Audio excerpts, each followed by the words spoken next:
Nako po, breaking news mga kababayan, itong si Pinky Lacson ay bistado na po. Nako po, dito po sa pasabog ni Senador Alan Peter Cayetano, huli sa bibig itong si Lacson mga kababayan. Walang kawala, talagang huling-huli sa bibig si Pinky mga kababayan. Nabisto sa kanyang kalokohan. O di ba? Ito, ang sabi po ni Senador Alan Peter Cayetano mga kababayan, unahan ko na po kayo na mas matindi pa ang plunder ni Lacson kumpara kay Senador Marcoleta kung ang pagbabasihan ang kaso ni Senador Marcoleta. Yun, nako po, Lacson. O, di ba? Talagang bistado ka ngayon. At ito pa, sabi ni Sen Cayetano, ang pangalan dapat nitong si Lacson ay Panglito Lacson, mga kababayan, kasi nililito di umano ni Lacson ang mga Pilipino. Kaya bagay sa kanya, hindi Pampilo, Panglito Pinky Lacson. Bakit Pinky? Kasi kaaklaan ang mga pinagagawa nito mga kababayan. Yung mga banat niya ay banat ng isang hindi tunay na lalaki. Biki. Pang-biki ang banat nito mga kababayan. Gaya po ng mga banat niya kay Senador Marcoleta na umabot pa sa pangungutya, sa pagka-ospital, sa kalusugan, kalagayan ni Senador Marcoleta. O, di ba? Pampersonal na. Kaya akla po. Dapat po talaga sa kanya Pinky Panglito Lacson ang pangalan mga kababayan. O ba? Ngayon, eto ka na ngayon. Bistado ka. Huli ka sa bibig.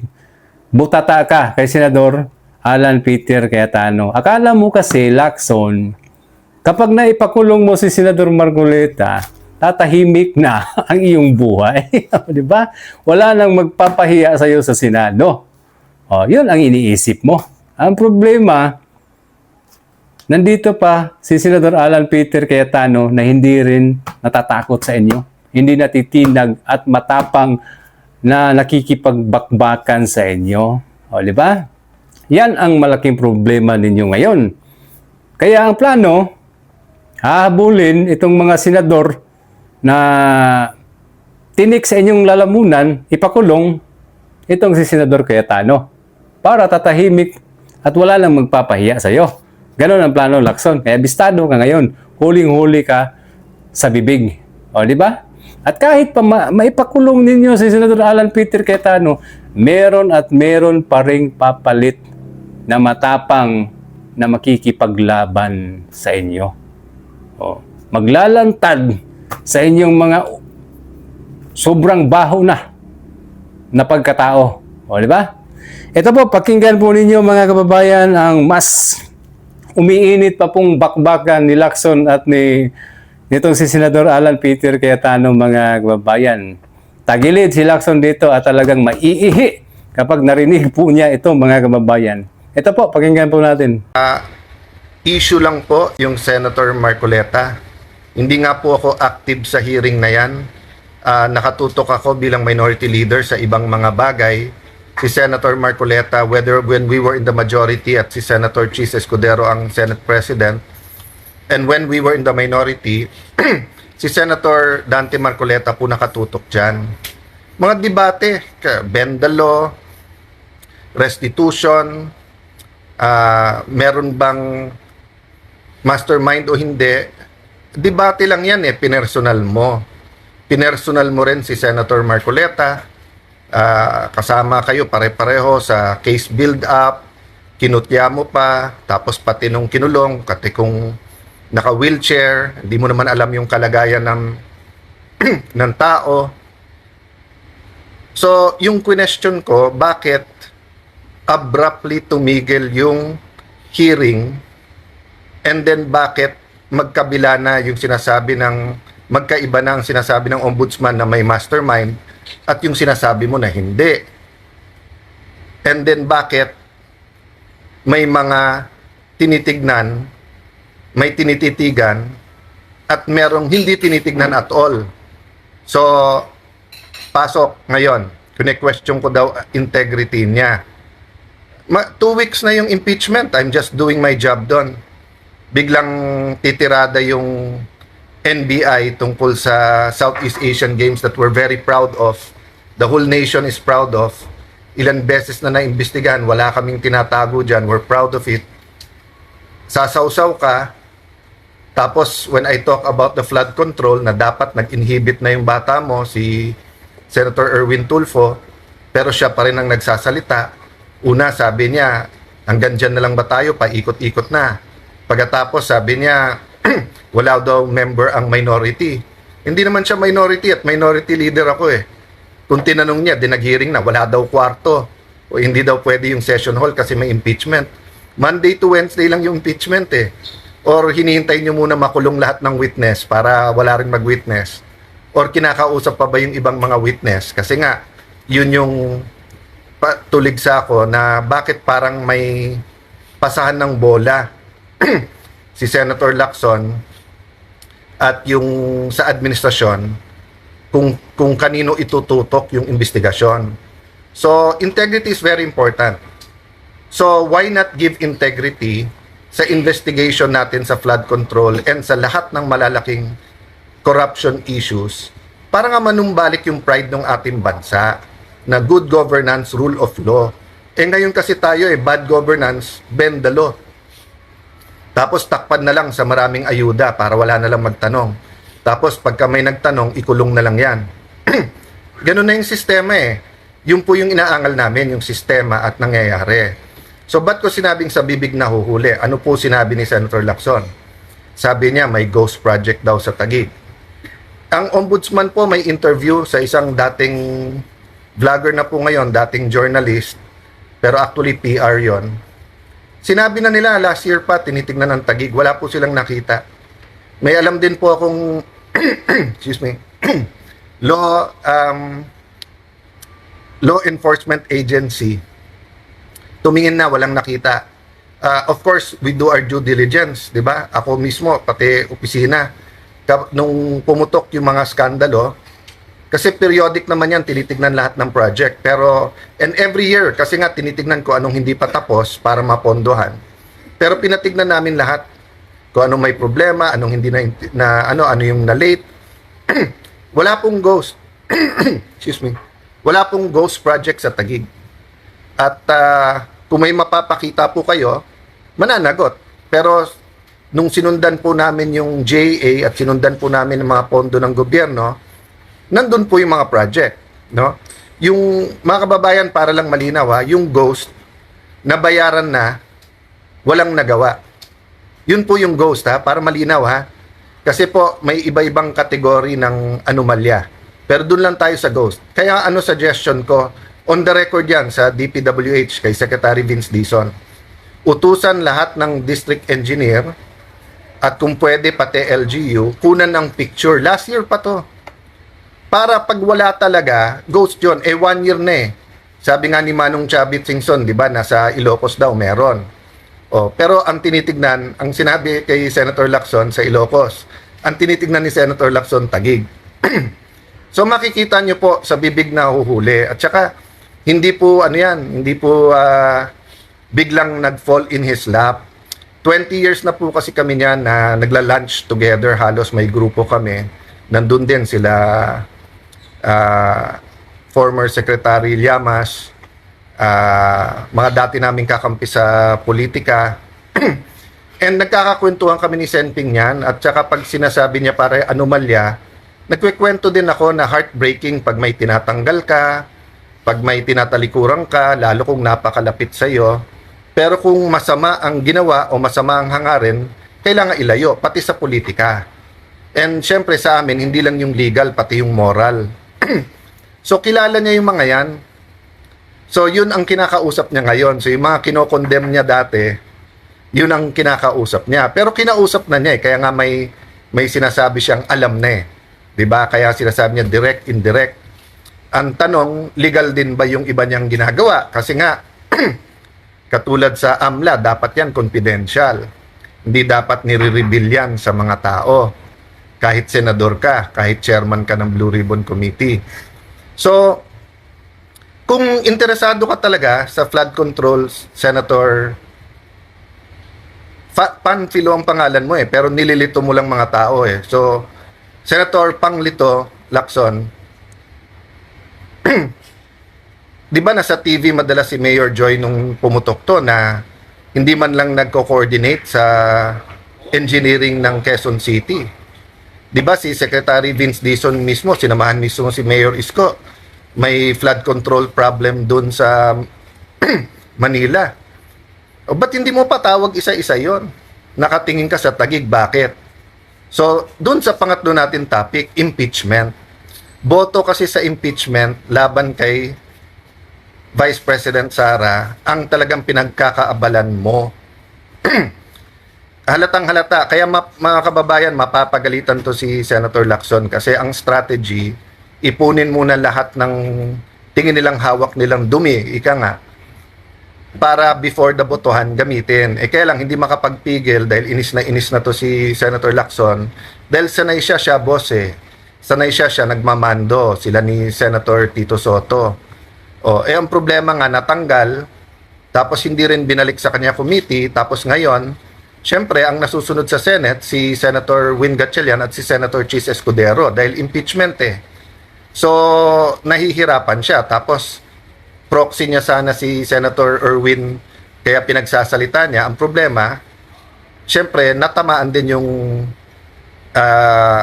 moral ascendancy ni Senator Erwin kasi nalalaman din yung mga connection niya dyan, di ba? So, nung una, Senator Panglito Lacson was targeting Senator Erwin. Kaya nga yung contractor, di ba, sa opisina niya, sa Senate, may ebidensya daw siya. Senator na, sa iba naman nanggaling to, yung sinabi Senator na may party list, na may mga problema din yung mga kontrata and everything.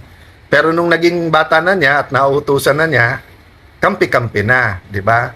So, nung May 11 na pumayag ako sa grupo na ako ang kandidato ng Senate President, we were really hoping na priority yung moral recovery natin, economic recovery natin, a fair impeachment, tapos finding a way forward with the administration kung paano ayusin tong flood control problem, yung repentance, reform, accountability. Ang problema, hindi papayag si Senator Lacson na hindi siya boss. So ulitin ko po, dalawa po kasi yung ghost, di ba? Ang ghost is project at saka ghost po is people, di ba? Yung sa Pinoy ba, marami pa ring maniniwala na pagka mali yung pagkamatay, may multo, may ghost. So wala pong ghost sa amin, ghost po na ghost project. At kung sasabihin niya ghost ng Kuratong Baleleng, and with all due respect kasi napakalapit ko rin sa pamilya po ng Dacer, sa Dacer Corbito double murder, yung ghost nun na hinohunt pa rin kung sino yung tunay na nagpatay at yung mga mastermind nun, wala po sa Taguig yun, Senator Lacson. Hanapin mo kung nasan yung mga ghost na yon, di ba? Ang hilig mo kasi mag-smuggle ng mga issues na wala namang kilalaman sa pinag-uusapan Pinag-uusapan impeachment. Biglang may investigasyon ng NBI, sasawsaw ka. Then ismasmuggle mo yung issue ng Taguig. You want to cement kasi all these issues na para ikaw lang ang bida. Hindi naman po ako nakikibida 'Di ba? Si Senator Marcoleta, alam namin ginawa mo behind the scenes, yung case build up, hindi mo naman trabaho 'yon. Tayo, matagal tayo magkasama. Kilala ko rin naman yung mga nagbibigay sa'yo pag eleksyon Di mo naman dineclare, di ba? So plunder din ba yon? Or ang sagot mo, pareho kay Senator Marcoleta, ginamit mo naman yon. Di ba? Ginamit mo naman yon. Hindi mo namang binulsa. Kaya nga sinasabi nung mga lawyers, 90% to 100% makukulong kung yung doktrina kay Marcoleta ay gagamitin sa lahat, di ba? So guys, integrity napaka-importante sa church, sa school, sa teachers, sa isang bansa, sa ekonomiya natin. So, seryosohin natin yung impeachment. Kaya kami nililito kasi bukas supina pag-uusapan, Tuesday yung NBI. Yon, tapos yung NBI sinupina yung organizing committee ng Southeast Asian Games sa Friday. So, maging, kanina sabi ko yung hate the sin, not the sinner. So wala pa naman ako dun sa hate the sin, love the sinner. Lalo kung kadebate mo kasi minsan syempre tao ka rin. But kailangan dumating tayo doon, di ba? But the very least, don't hate the sinner. So, may pag-asa ka pa, Senator Lacson, kasi may history ka naman ng paninindigan. Tapos, alam mo naman sinong mastermind, alam mo naman saan napunta yung pera.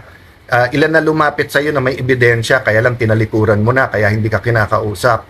Pero pagka tinalikuran mo yung amo sa admin at binalik mo, yung integrity is within your hands, hindi sa akin.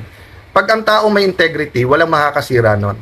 So kahit pagbintangan mo ako at sabihin mo, tinitira ko integrity mo. So lahat ito, ang daming nagpo-post sa kahit anong site, ang daming nagpo-post about you. So hahanapan mo ng dumi yung bawat Pilipino na tingin na wala kang integrity or na sinanla mo yung integrity dyan sa flood control issue na yan.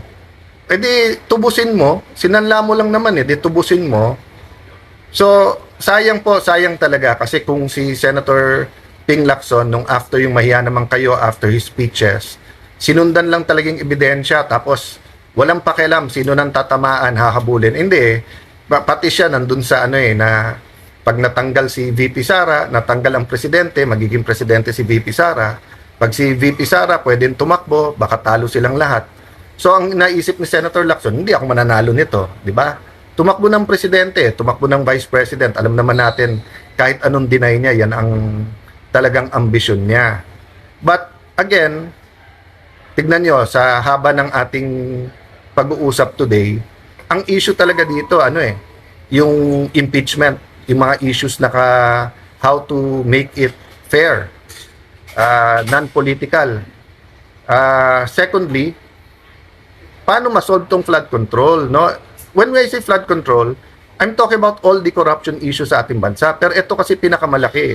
At pinakamalaki yung mga nasa likod nito. Kaya kung masolve natin yan, may way talaga to redemption, di ba? Repentance, renewal, revival, repentance, di ba?